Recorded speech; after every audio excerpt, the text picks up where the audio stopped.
তখনই খালি খুলেই দেখতে পাই মাটন, চিকেন, বিরিয়ানি, আহা কত কি। মাঝে মাঝে আমার এটাও মনে হয় আমার এতটা পরিমাণে ওয়েট বেড়ে যাওয়ার কারণই হচ্ছে আমার ফোনের মধ্যে আসা এই লোভনীয় জিনিসগুলি আমি দেখি আর পরবর্তী আমার কি করে মনটা খেতে চলে যায়। হ্যালো বন্ধুরা, সবাই কেমন আছো? আশা করছি সবাই অনেক বেশি ভালো আছো।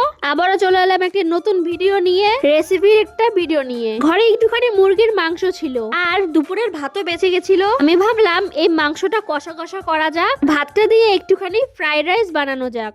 আর মাংস আর ফ্রাইড রাইস খেতে কেই না পছন্দ করে বলো? আমার তো মোটামুটি ভালোই লাগে মাংস দিয়ে ফ্রাইড রাইস। আবার ফ্রাইড রাইসের থেকে কিন্তু আমার বিরিয়ানিটা বেশি ভালো লাগে। যাই হোক, প্রথমেই আমি দেখিয়ে দিলাম চিকেন কষা করে নিয়েছিলাম আর তারপরে সিম্পল ভাবে বানিয়ে নিলাম আমার এই ফ্রাইড রাইসটা। ফ্রাইড রাইসের রেসিপি তোমরা কম বেশি সবাই জানোই, তাই ডিটেলস আর বেশি কিছু বলছি না। বিনস, গাজর, কড়াইশুঁটি ভেজে নিয়েছিলাম। সব ভাজা সবজিগুলি রাইসের মধ্যে দিয়ে এরপরে এখানে একটু ঘি দিয়ে, লবণ দিয়ে আর হচ্ছে চিনির গুঁড়ো দিয়ে, কাজু বাদাম কিশমিশ ছড়িয়ে দিয়ে একটু নেড়ে চেড়ে নিয়েছি। রেডি আমার ফ্রাইড রাইস। কারা কারা এইভাবে ফ্রাইড রাইস বাড়িতে বানিয়েছো আমাকে একটু কমেন্টসে জানিও। তোমরা যারা যারা এখন আমার পেজটাকে ফলো করোনি অবশ্যই ফলো করে দিও। ভিডিওটা ভালো লেগে থাকলে অবশ্যই একটা শেয়ার করে দিও, লাইক করে দিও।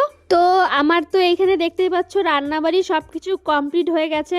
লাস্টে একটুখানি সালাড কেটে নিয়েছিলাম। হয়তো তোমরা সবাই জানোই যে আমি আগের ভিডিওতে অনেকবার বলেই দিয়েছিলাম সালাড আমি খুব খুব খুব পছন্দ করি। এর সাথে সালাড না হলে যেন আমার খাওয়াই হয় না। তো স্পেশাল কিছু আইটেম রান্না করব, তার সাথে যদি সালাড নিব না, এটা তো হতেই পারে না। তো ফাইনালি আমি একটু ফ্রাইড রাইস আর মাংসটা একটু টেস্ট করে দেখছি আসলে কেমন রান্না করলাম আমি আর কেমন হয়েছে খেতে।